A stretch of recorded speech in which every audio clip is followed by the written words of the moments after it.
Well, hello there one and all. Here we are in Westbourne, part of Bournemouth, next to this rather unpresupposing Belisha Beacon crossing and opposing entrance just off the pavement here. And today we're going to continue our exploration of the Chines areas of the town as we go down Alume Chine.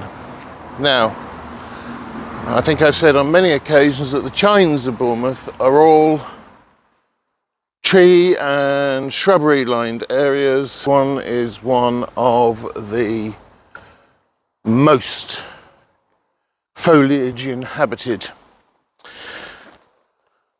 but it has a very specific history, not only to the town, but to the nation, and in fact, the world, which I'll explain as we go down. As you can see, we're still in the middle of the urban area of Bournemouth, and these chines, oh, my ears just popped. These chines are all naturally worn down valleys that divide up the coastal side of Bournemouth, Christchurch and Poole, but these are all predominantly in Bournemouth. You'll have seen that I did the one at Branksome Chine, which is sorry, on the outside. That's all right, which is in Poole, but all the rest are in Bournemouth itself. You can see we still have the statuesque pines and trees that have broken through the foliage to seek the sunlight over many, many, many hundreds of years, and are part of the historical beauty of these areas and something that sets them apart from many other similar, more rocky outcrops around the country. And we're coming down to a bridge here.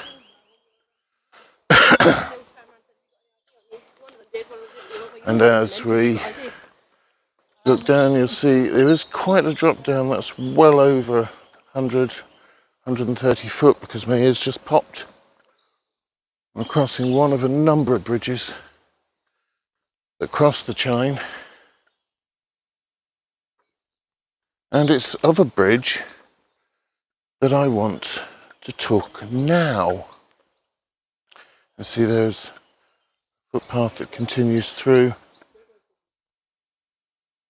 below where we are now. Another span bridge over here to allow for ease of access. The bridge that I want to talk about sadly is no longer here. It's a little bit further down anyway. But it was, as the title suggests, potentially of great historical significance to our history as a nation, from late Victorian times right up to the 1960s, and had what could have happened taken place, then who knows, even the future and the end of the Second World War could have been affected by it. There was a man. Oh, ask not for whom the bell tolls, it tolls for thee. There was a man, a very famous man. A man who was an explorer, a man who was a bon viveur, a man who loved his life, who was passionate about his beliefs. From a very, very young age, he was determined he was going to make his mark on the world. That man was Winston Leonard Spencer Churchill. Great World War II leader, political titan of his period. And he came down to stay with friends of his parents. That's Lord Randolph Churchill and his wife, the American heiress Jenny Spencer Churchill, to stay with their friends, Lord and Lady Wimborne, at their estate at Camford, just outside the Minster town of Wimborne, just north of here, to help celebrate young Winston's 18th birthday.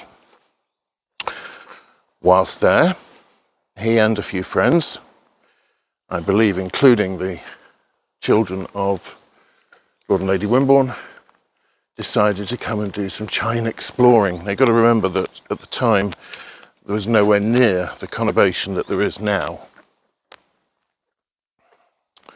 It was very much a rural area, and the Camford estate was the first of the nearest of the inland estates that bordered on the edge of northern Bournemouth as we know it today. So they came to explore down Alume Chine. They went fishing on the beach. They went swimming in the beach. There used to be a little rivulet that runs down here where this sort of scrub area is. That's long since dried up or been diverted. Yet another tributary of the mighty Bourne. And at one point, as they were walking back up the Chine in the direction where I've just come from, to get carriages to go back to Camford House, young Winston, being the maverick that he was and believing that he was immortal, as most teenagers do, decided he would try and climb the suspension bridge. Well, he managed to climb it, but as he went to swing a leg over the top of the railing so he could get himself to safety at the top, he slipped. He missed. And he fell. Some reports say it was 100 feet, some reports say it was 50 feet. It doesn't really matter. He fell straight backwards on his back onto the stony, rough ground at the bottom of the bridge. And subsequently it was discovered that he'd broken his back. Very concerned because he was unconscious as well, he had a concussion. Very concerned, the other members of the group sought help from local workmen and tradesmen. We're actually approaching the bridge now, so I'll continue this. Up there, as you can see, coming into the distance, is the replacement bridge, span bridge, suspension bridge, that was put up after the one that young Winston fell off. As you can see, it's one heck of a drop. As we get closer, you see just what a gargantuan task it was for him to climb up in the first place. As I say, he managed it, but then he fell. On another point, looking up at it as we get closer, you will see that this is actually a form of Bailey Bridge. And if you've been watching my Christchurch series, you'll see over the next couple of days a film on the development of the Bailey Bridge, yet another wartime connection. But this is a replacement bridge. But, vroom, can you imagine if that happened today onto this tarmac? The results could have been incredibly bad, but they sought help. They got assistance, and they actually carried or dragged young Winston the 8 odd miles it is from where he fell, around here somewhere, all the way back to Camford House on a palliasse, which is a frame made out of wood, bamboo, wicker, branches, and pulled by a horse all the way back to the house. Then Lady Wimborne sought the help of their family doctor, who checked out young Winston's injuries and found that he had indeed broken his back. And that is why, so we are told, Winston Churchill in his later years always walked with a stoop and a walking stick, a bit like me, but I never fell off a bridge. But I'm sure we've all remembered the iconic pictures of him bent over, but still strong, powerful, and determined to do what he did. And what he did was, of course, he would come back to the area later in life, in the Second World War, as you'll have seen from one of my other videos, where he stayed on the cliff top with Eisenhower and de Gaulle in a house called St. Just, which was later owned by the British entertainer Max Bygraves for many years, where they sat and watched the preparations for Operation Overlord, which we all know better today as D-Day. And so as you see in the distance, there's a car coming down. We're coming to the end of this particular chine and out to the seafront at Bournemouth. I just thought you might like to see the historical place. I don't know if you can see it, but it's up there in the trees. The bridge that was very nearly a bridge too far for our Second World War hero, the legend that was Sir Winston Spencer, Leonard Spencer Churchill, Knight of the Garter, Officer Commander of the Order of the Bath, Knight Commander or Knight Grand Cross of St. George, holder of the Legion of Honour First Class, holder of numerous American awards, French awards, Belgian awards, every award that it could be possible to have, and the last non-royal male to be afforded the honour of a state funeral when he finally turned his toes up in the 1960s. So this is a public safety announcement to anybody watching this. Please do not try and free climb 100+ foot high bridges unless you've got appropriate health and safety training and equipment available to you. As you know, I'm doing these walks in April for the Royal British Legion Walk 100 miles in April to raise funds for our veteran soldiers, sailors and airmen. So I think it's appropriate to mention that at the end of a video about the man who helped bring about peace in Europe in 1939-45. Links are in the comments below. Also below, if you've liked what you've seen, please, my little stars, do like and subscribe. You're helping me out. It doesn't cost a thing. And until we meet again on this glorious spring day in Bournemouth, have a great day.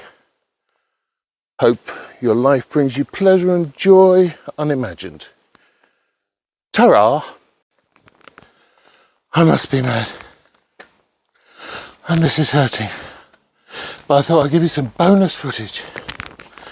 I'm coming up to the top so I can show you the look from the drop. Now, for those of you who are afeard of heights, you may want to close your eyes and look away in just a few minutes. Oh my God, I was knackering. So here we are. Here is the replacement bridge. As you can see, steel supported suspension bridge. Quite attractive. in its simplistic nature. And again, for those of you who enjoy the military, here is a Bailey Bridge in existence. Somebody explained these to me. I don't get it. I'm sure it means something to the person at the time. But, oh, there's even more over here. Lots of locks. Locks and locks of lots. So,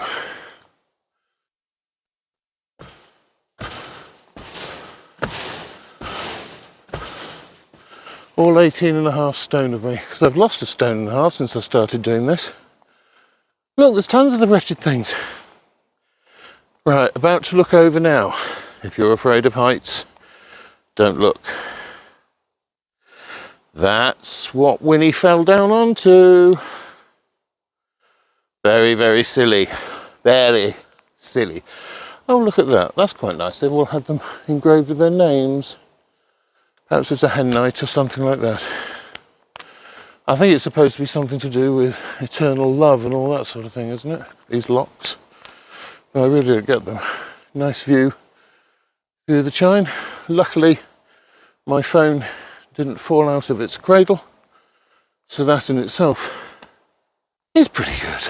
So I think we'll walk back up and I'll show you the church that rang the bell a few minutes ago. Parish Church of Westbourne, St Ambrose. So many churches in this town. So many. All different branches of Christianity.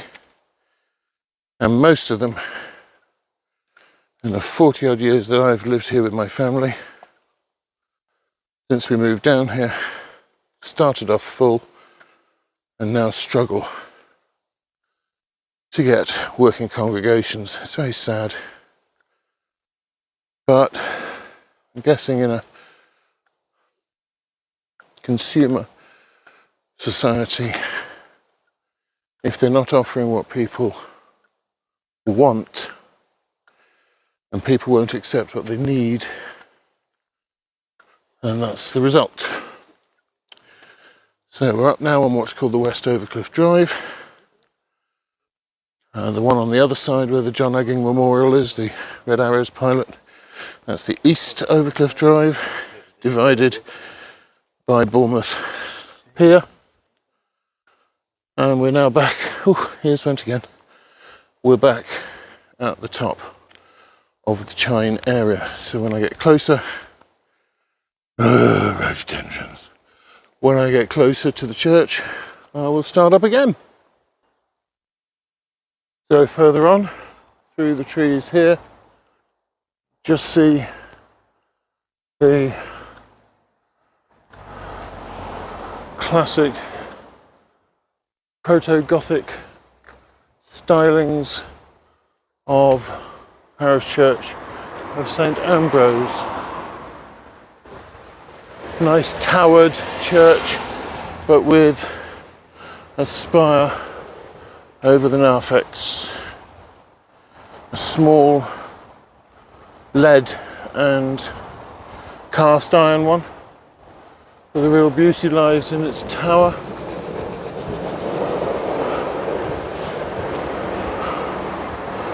With images of the great and the holy, and there is St Ambrose poking out from under the head of the tower. Really rather stunning Victorian neo-Gothic concoction serving the people of Westbourne. And that, my dears, was your bonus footage. Don't forget, like and subscribe. Bye!